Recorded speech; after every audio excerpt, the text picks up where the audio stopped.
So the series is done. The Lions have beaten Australia 2-0. Now what's been occupying my mind is, how is Andy Farrell going to approach selection for the third test? And there's a few ways he could do this, and I'd love to know what you think is going to happen and what you think should happen. Should he just go all out again with his first choice team, the team that he thinks is literally the best team he could put on the field? Does he bring in some fresh faces and just tweak it a little bit? Or does he go and bring in more fresh faces and really try and create something different that Australia haven't seen before?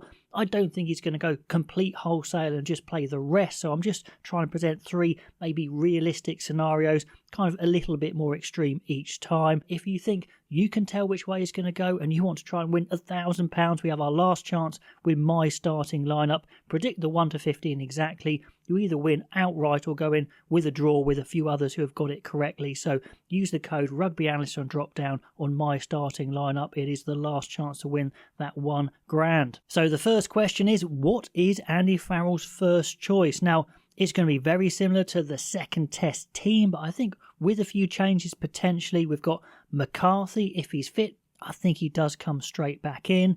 If Cowan-Dickey's fit, then I'm pretty sure he was the second choice.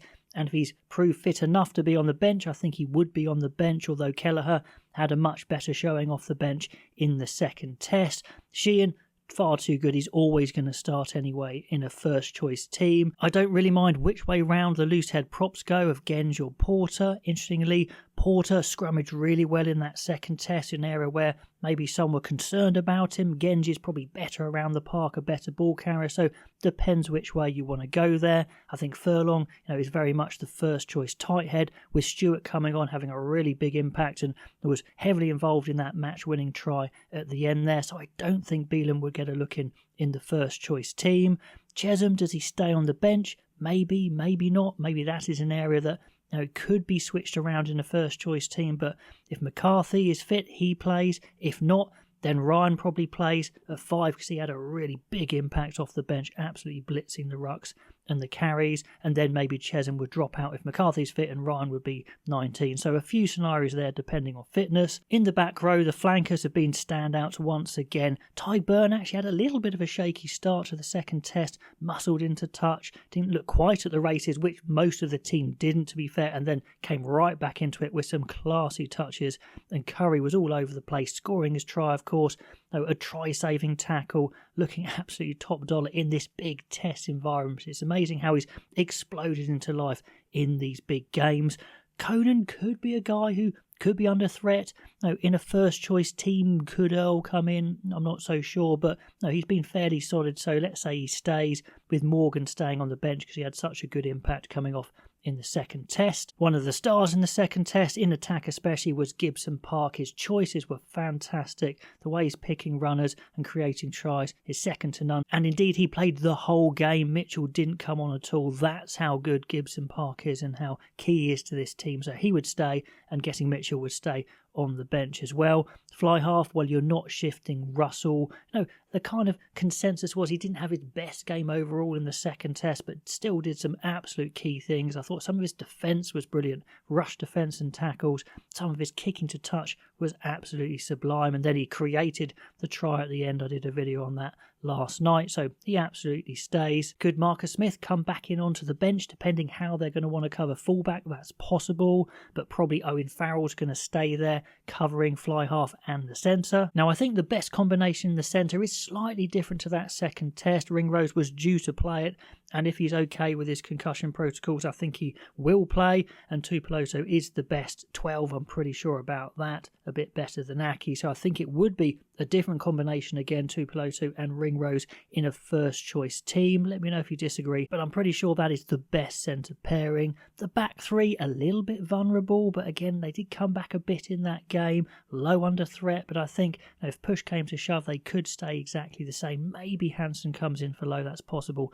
depending on fitness, of course, and Keenan, the match winner at the end, unlikely to be switched out. Kinghorn, I don't think, did enough to claim the 15 shirt, did some good attack, but didn't quite make the rest happen, so I think he might stay on the bench if you have Farrell covering centre. So that's what I think a first choice team might look like. If Andy Farrell's just saying, I don't care if you don't get to have a test shirt. It's all about winning. I'm not going to bring on anyone else, even if it's very close. Just to freshen it up, I'm pretty much going to go with what I think is the first choice team. And I think I'm leaning towards that as the scenario he's going to go for. And actually probably the one I'd favour, even though there's players I'd love to see in this team.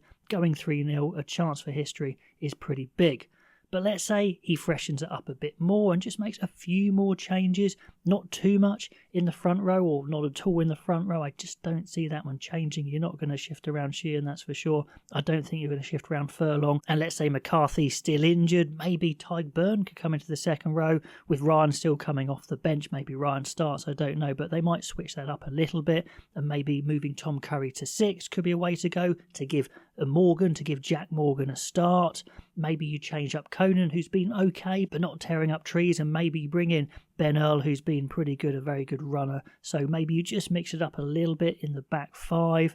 I can't see Gibson Park and Russell shifted at all, but replacements on the bench, maybe you freshen up. You bring on Ben White onto the bench. You bring Marcus Smith onto the bench. In the centres, if Tuipulotu and Ringrose are fit, I still think you play them, but maybe if Marcus Smith's on the bench, then Jones shifts to the bench as well. In the back 3, a little change up would be Hansen coming in for Lowe if he's fit, and that would be the only change there. So a few changes to a Mark II Lions just to freshen it up, but essentially your best team, but maybe just giving the Australians a slightly different picture. And then maybe a third scenario where you really give the Australians a very different picture and you play slightly differently.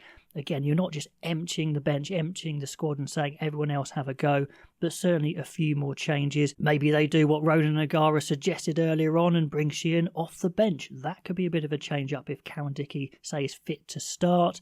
Maybe you bring in some hungry props off the bench, Schoeman and Beelum, but keeping the starting guys very similar. Maybe you go for a Byrne and Ryan second row and a Toje takes a rest. I mean, there's no reason why you couldn't do that and have someone else capturing the side. Maybe Tyg Byrne himself could be a good shout.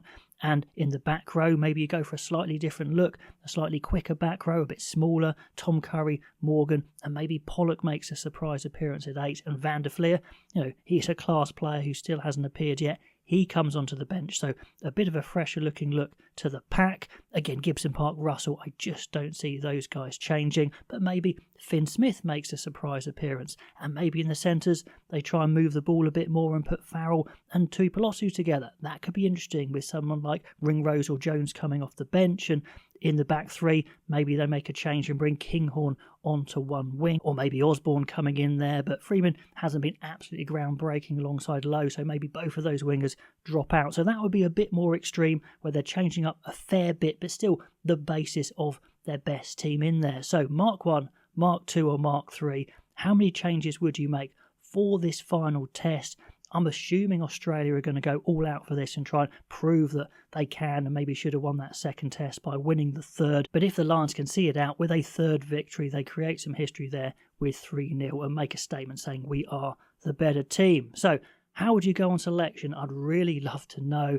If you think you can predict the selection, please do go for that My Starting Lineup. The last chance to win a grand if you get it right, 1 to 15. Use the drop-down Rugby Analyst.